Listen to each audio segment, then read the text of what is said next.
because your story is a great story, but it could be seen as the token black story of a black guy comes from the hood, comes to Islam, and then he's elevated as the poster child for it, yeah? Which is, again, it's a good story, but it feeds into the wide narrative of two things. The Muslim community of like, oh, look how Islam changed this guy's life.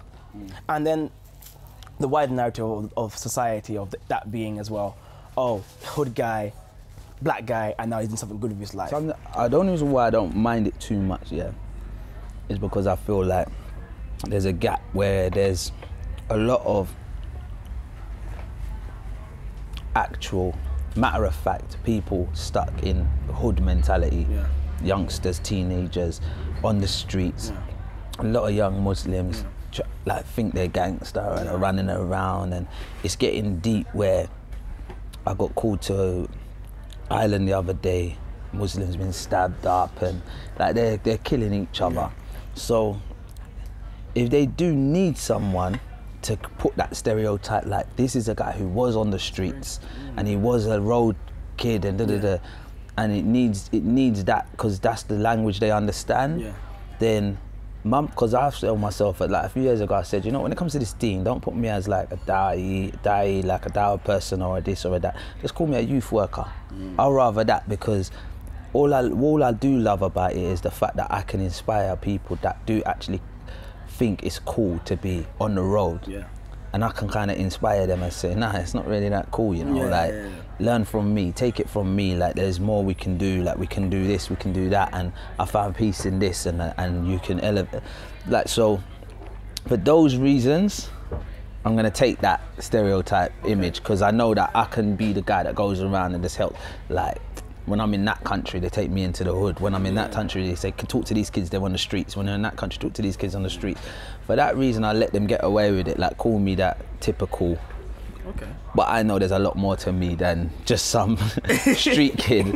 Like, man's achieved a lot, like, do you understand? Like, I've achieved a lot. I'm not just some hood guy that just, he's on the roads and he converted, now he could come. Like, I'm a lot more than that. But you know what? It helps your nieces and your nephews and that on the road. We'll run with it. Either the Muslim community or the community you came from, people put you in that box of I am this, because you're obviously a very good story and that went everywhere and inspired a lot of people, but then it almost became like Muslim Belal. He is known for spoken word, coming from the streets, coming to Islam, and that's what you, in the Muslim community anyway, that's what all you became known for. Yeah, I think everyone gets put in boxes, and I noticed this late, and I don't like the box thing. Yeah. I feel like I don't even like the way the community is, in a sense where we create too much stars. We create these icons and these people, we put people on pedestals so fast. Yeah. Random people, bam, bam, bam, like sensations, like there's Muslim like couples like who will automatically become like role models, 1 million followers. Yeah. There's rap stars with only 300,000 followers that's our #1 singles. But Muslims will make that couple, it's like everyone's following them, looking up to them, and I think this is a big problem the way we do it, because they put me as, they elevated me fast, like, and put me on this pedestal, which I didn't ask for. Yeah. I never was like the person who, when I converted to this religion, I was kind of running away from the spotlight, because before I'd already done films, I've already been on TV, I've already been the main MC at raves and in clubs, I've already been that guy, that popular guy where it was like, I didn't find happiness and I'm like, I'm gonna go under the rocks now, find peace in this religion, convert. So I'm kind of like running away from that stardom, and then they automatically put me back up to be another star again. And the truth is, I'll tell you why I see a big problem in this, because it comes with pressure. Yeah. And no one does well under pressure. No one does well under pressure. The pressure's not good. Like, where this is peace, this is meant to be peace. Yeah. This is meant to be happiness and tranquility. Yeah. How's man gonna sleep if man's under so much pressure? Yeah. Brother, why are you doing this? Brother, why are you I'm gonna send you, you don't have to read a 2-page email before you go to bed telling you how much better you should be and why you should be better. Like, hold on, this is a lot of pressure. This is a lot of pressure, and that's because you made me a role model and an icon and all that. Do you understand? We made people like, it's okay to take inspiration from people. Like, do you know what? I take inspiration from that guy. He's like, I like his story. But this whole, you're my go-to role model. Hold on, we've got role models already. Like, we got the people who led by example. The example's already been set. Don't try to put that on me. Like, I'm the guy that's setting examples out here. You mad? Like, nah, they can't put that on me. So the box thing they put me in, I'm not really into that, and I don't really agree with all of that.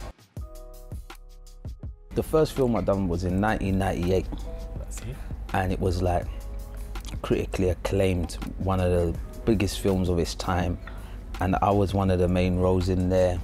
And this was with like written by someone called Lenny James, who's one of the biggest to come out the UK, starring Adrian Lester, who's one of the biggest out of the UK. He's done Hollywood films with like John Travolta and like Primary Colours, and it had like Ashley Walters' his first film, who's like now our new star of the UK. Ashley Madekwe, who's Hollywood. So I come from that film into 1998. I then went on to do the Royal Court Theatre lead role by 99, and it was like, this is like big achievements from the 90s. And then I won an award at the Edinburgh Film Festival for my next film, which was Cherry Tree Lane by Paul Andrew Williams. I was awarded a Trailblazer. So this is like big achievements. Then I wrote a film called Victim, co-produced it and sold it to Netflix, sold it to Sky Movies Premiere, and sold it to cinemas. This is big achievements. I done that from 10 years ago, over 10 years ago. So after these achievements going on, films like, it's kind of like a mutual respect. Films like that are being made, like The Intent, they will come to someone like me and say, like, it'll be an honor to have you as a part of it. Do you understand? Like, and that's not the only film. There's many films that's come. The only truth is I actually stopped doing films for a while because I feel like it was because of the beliefs and the pressure. From the it was a mix of both. Because in thinking about titling this, I had the title of balancing faith and film. Faith and film, but I had it more like balancing faith, passion, and industry. That was the kind of three kind of buzzwords I had in my head. Yeah, because film was my thing, innit? Like, so I had two things. Like, I was a bit of a street boy. I got one income, and then I got my films, which is, film is like, it was a blessing for me. And my mum, like, your mum's happy, like, you come from a council estate and her son has just made it into a movie. He's earning good money. Like, this is not just for me, this is my mum, my sister, like, everyone's proud of coming to film. And then I come into the religion and no one ever mentioned that, oh, the film thing you'll have to leave. They're telling me the music you'll have to stop, and the street stuff you have to stop. But the film, everyone was cool with. Like, no one ever said anything. So I was like, I'm a new learner. So I was like, cool, I'm sticking in the film. And it wasn't until later on, I think it was TV series. I done like loads of TV series, The Bill, Hobie, Silent Witness, Law and Order, Waking the Dead. I done loads of TV shows, and then it was after one of the TV shows people started talking and this, that, and it made me think, and I was like, do you know what, I don't want to do bad. And someone put me under pressure saying, look, you playing that role in The Bill and you're carrying a weapon and you've got to think of all the youngsters that are under. It's a lot of pressure. So I was thinking, wow, for real, maybe I do have to think about all of these things. And at that point I was just like, yeah, because I'm the one they all look up to, and I'm the one, I've got this responsibility, and this is my legacy, and do I want to be passed away, and this is what they left, but all those films continue being watched. I was like, no, I need to stop. So I stopped the film industry for a while. What year? Like, I can't even remember the year, you know. Okay. I can't remember. I know I didn't do some films or nothing for a good few years. On the basis that did you sincerely believe it went against Islam? I didn't believe like it went against Islam at the time. I felt like because the roles I was playing, I was always avoiding certain things, but what it was is I felt like what comes with it was bad. Like what comes with it, and the whole like come on, you're like, these people look up to you as a Muslim, and now they're seeing you carrying a weapon, this is not good, blah, blah, blah. So I agreed. I was like, do you know what, it's true, let me stop. So I stopped films for a while. But then, So then how do you go back into it? what happened was, at that time, I'm no longer have an income, and it's like, this is mad. And then it was like, I'm getting bookings from Islamic organizations, come and tell your story, come and do this. And I'm saying, all right, could you pay me like 300, 400 pounds or something? No, we don't have it. Can you come for free? And I'm like, all right. And this is GPU. Yeah. So I said, we're not paying any local artists. So I said, all right, cool. What about if I sell my album there? Maybe I can make money like that. Can I have a stall? Yeah, we charge £900 per stall. So I'm saying, hold on, but you're booking me to perform, but then you're gonna, I'm trying to just earn some money. Exactly. Like, I'm trying to earn a living. Like, I'm trying to not do X, Y, Z, but you're telling me I have to pay for a stall. So I said, right. It goes, do you know what, we'll get you discount on the stall. So I said, right. So I went, and because I was thinking maybe if I pay 600, I think I paid for my stall, maybe I could sell a certain amount of albums and make it back. Yeah. So I was hustling to try make money. And then, what was mad is, they made a video about me doing poetry. This is what I'm saying. They refuted me for doing poetry. Bro, I'm at an event with Khalid Yassine on stage talking about my journey to Islam. Bro, I see man in the audience looking at me like, it's mad, it's mad. So I'm like, I'm on stage, Khalid's talking, I'm beside him because I've just introduced him. And I'm going, what's up? He's like, bro, come, it's mad. So I'm saying, what? So I've had to come off stage now. Guys, I left him. I said, well, come, we got to go internet cafe now. They've just made a video about, man, refuting, man. So I said, what did I do? What did I do? What did I do? So I've gone and I've seen this video, roadside to fitna, bare fire and all that. So I'm saying, wow, what's this now? And then they like started showing clips of me saying, he's imitating the kuffar. He is imitating, don't follow this guy. Da, da, da, da. So I'm watching it, my whole world's broken. My whole world's broken. You know what it was? I'll tell you two things that broke my world. Couple things. Number one, the way this video was edited, even I'm watching it saying, of course I would understand if it was that, but that's not how man is. Like, you've edited it so clever that it makes it look like something else. Like the man find a picture of me in like some 3/4 length shorts, a white tee, a hat, and then get a picture of Lil Wayne in shorts, a tee and a hat, and say, imitating kuffar, imitating kuffar. And then they'll be like, and then they, what else did they do? There was one, I was in the masjid doing something, and they're like saying, I think I'm talking with my hands, and I'm saying, it's mad.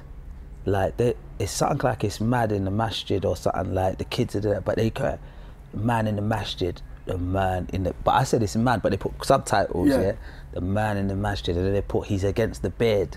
And like, they've done some weird stuff where I was like, bro, why would they do this? Why would I be against the bed? So then what hurt me was I was thinking, this ain't the love that I walked into. Like, what is this? I'm like, what?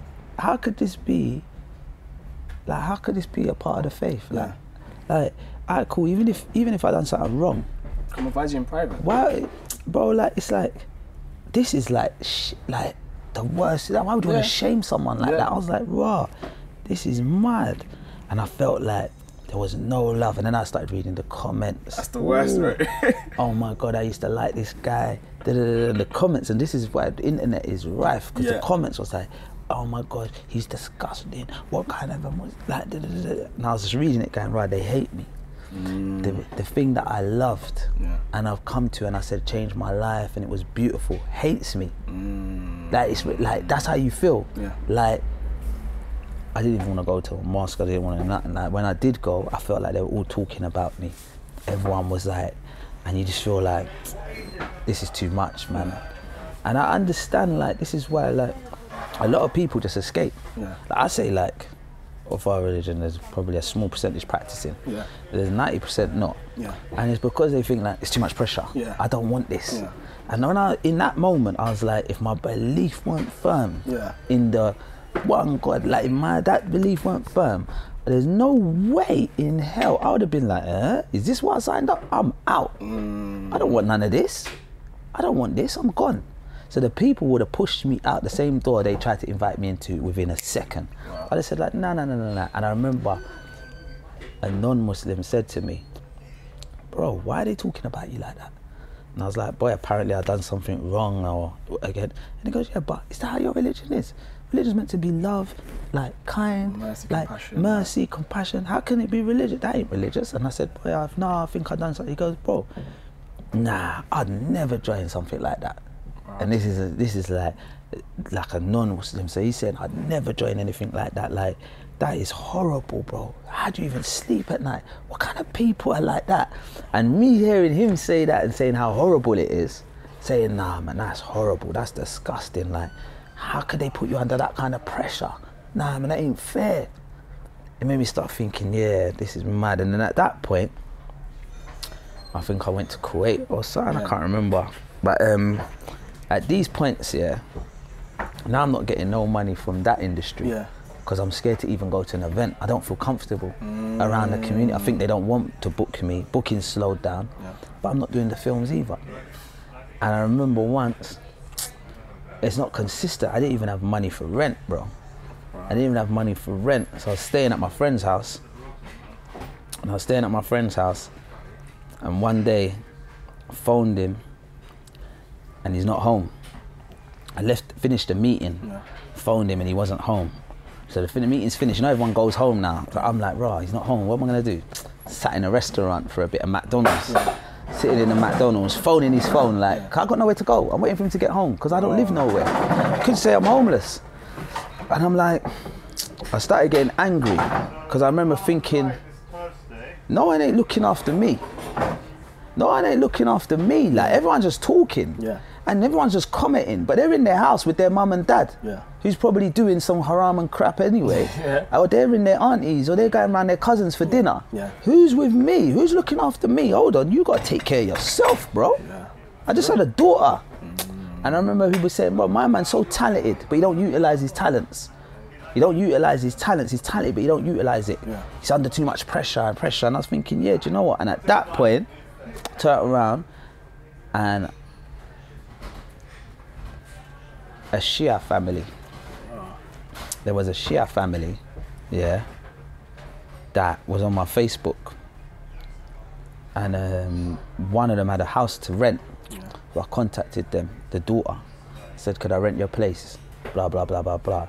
Said, it's not available no more, but my mum has a place with an annex. I'll ask her if she'll rent it to you, but she usually only rents it to women. So I said, boy, I need something like to live. She phoned me back and said, you know what, my mum said, go there now. It's fine. Like, I told her, you're a Muslim, you're a good guy, blah, blah, blah. So I went there and the mum said, right, you're on your own, like no family, da, da, da. I said, yeah, like da, da, da. And they knocked on the door every day and brought me food. Wow. You see then at that point, I started thinking, do you know what? That's like a people that, you say that, move them from, do you understand? Like, nah man, like Aqidas and beliefs and Kafir. I started thinking, you know what, I just love love. I started saying I love love because I could have a man next to me. This man here that's commenting, he's on the same Aqidah as me apparently, but he's talking some crud about me. What kind of love is that? What compassion is that? And then I've got this one who's on a completely different belief system, knocking the door every day, offering me food, giving me a place to stay. I said, you know what, I just love love and I love good people, and I think we got it mixed up somewhere. We got it mixed up where we spent so much time cussing each other. We forgot that we're meant to be, where we've got a destination we're aiming for, and that we're meant to have peace in the heart and good hearts. So it was at that point, when I was in that house, my agent called me and said, look, I know you're not doing jobs at the moment, but I've got this film for you. They're offering this amount of money, blah, blah, blah. And there's no scenes with where you have to do scenes of sexual nature with women. And it's up to you, I'll send you the script. I said, my agent respects me, like, he knows what I want. So I said, send me the script. No one could tell me nothing when I said yes to that job. Like, bro, do you think I got time to listen to him? Bro, why you did? No one ain't walking your shoes, bro. I said, yes, I will take that job. I will take that job. And I said it with my chest. And don't tell me but that's bad for your nephew who's looking up to me. Listen, I'm not your nephew's role model, bro. For real. You teach your nephew what he needs to do. Yeah. I'm doing what I need to do because I got a daughter who needs new shoes for school. Yeah. I got someone, and I know the journey, and I know what's right, and I know what's wrong. I know halal, and I know haram. Yeah. I'm trying to do the best version of myself. That's why I would say, has it got scenes with women? Yeah. Has it got this? Has it that? Because I know I want to do the best I can do, but not because of you and because of your nephew. Yeah. That's because of me and my beliefs. Yeah.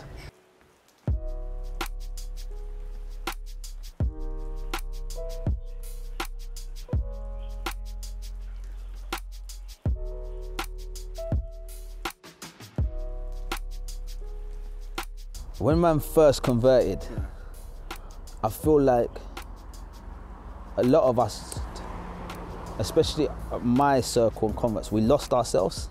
We lost our identity. It was like almost like we changed everything. Like I was like, the masjid I go to is mainly like Pakistani community there and stuff.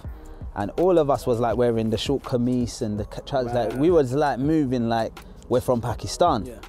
And I'm not saying there's anything wrong with that, but I'm saying like people even changed the way they spoke. Like man was speaking with like little accents and all that. Like, brother, you know, like we have to do this and we have to do that. And I'm thinking, hold on, but we ain't got accents. Like, and it's almost like we lost our identity. No one was getting a haircut anymore. We were just like, it's like you weren't allowed to be you. Yeah. And then I thought to myself, hold on a second. Man never changed their culture, like who man is. Might have changed your religion, but you ain't changed who you are. Yeah.